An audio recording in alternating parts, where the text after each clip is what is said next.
नमस्कार बच्चों, स्वागत है आपका एबीपीएस क्लासेस यूट्यूब चैनल पर। और आज हम करते हैं 10वीं कक्षा में प्रश्नावली 3.1 के क्वेश्चन नंबर 3 का तीसरा पार्ट, थर्ड पार्ट, जिसमें ये दो इक्वेशन दे रखी हैं और हमें इन इक्वेशंस मतलब इन समीकरण के संगत और असंगत होने का पता करना है। तो उसके लिए इनके गुणांक a1 b1 c1 a2 b2 c2 लिखेंगे।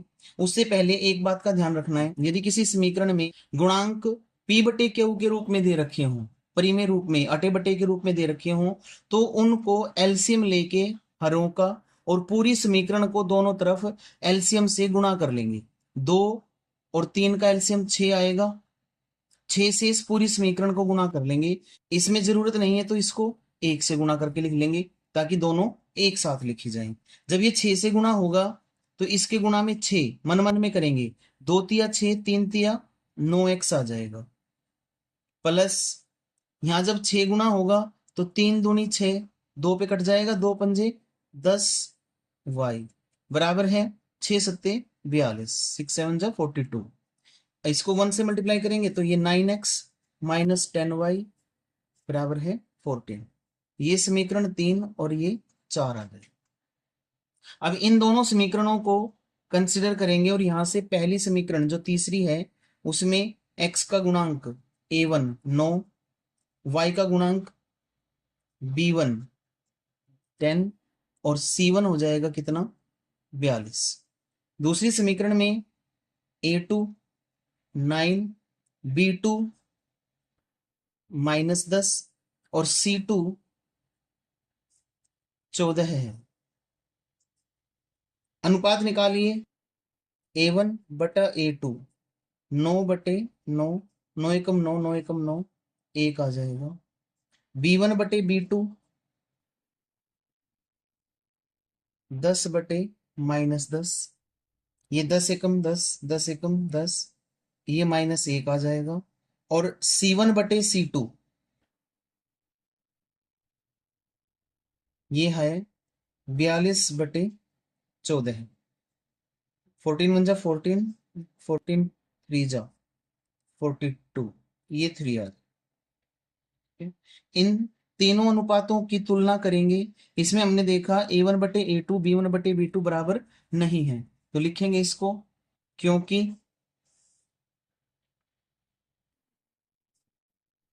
a1 बटे a2 बराबर नहीं है b1 बटे b2, अतः समीकरण युग्म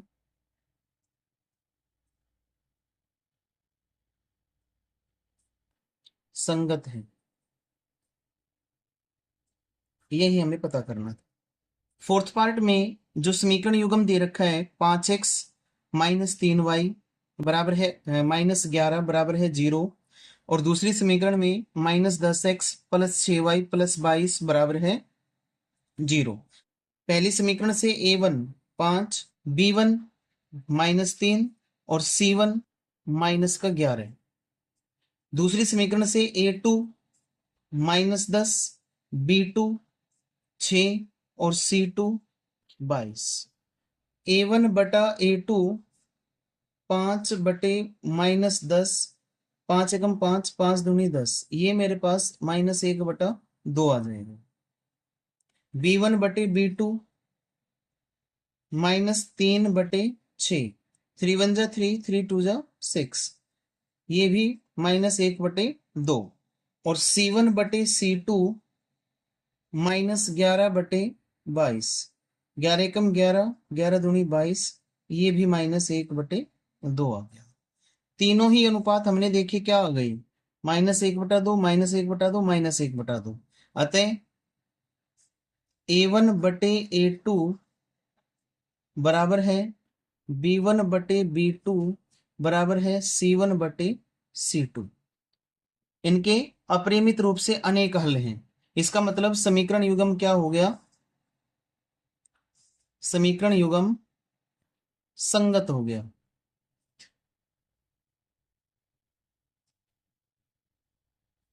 ये हो जाए।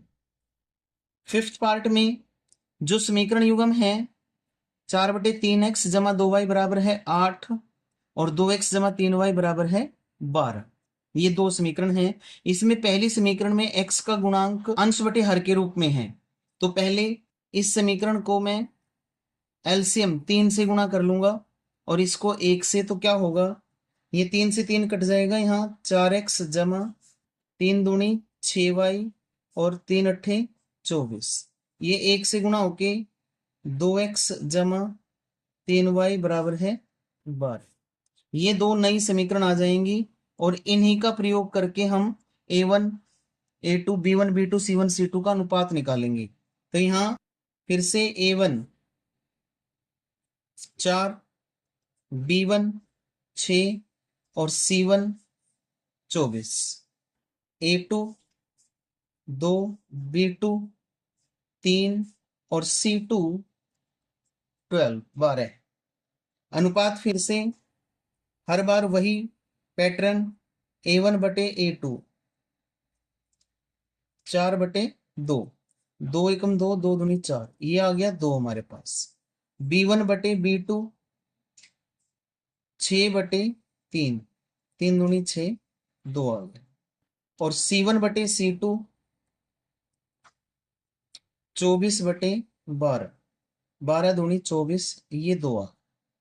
फिर से तीनों अनुपात बराबर आ गए, तो हम क्या करेंगे, तीनों को बराबर रखेंगे।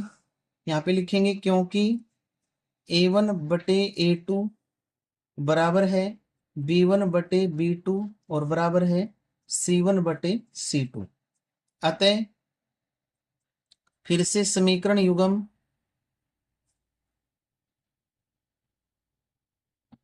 संगत है।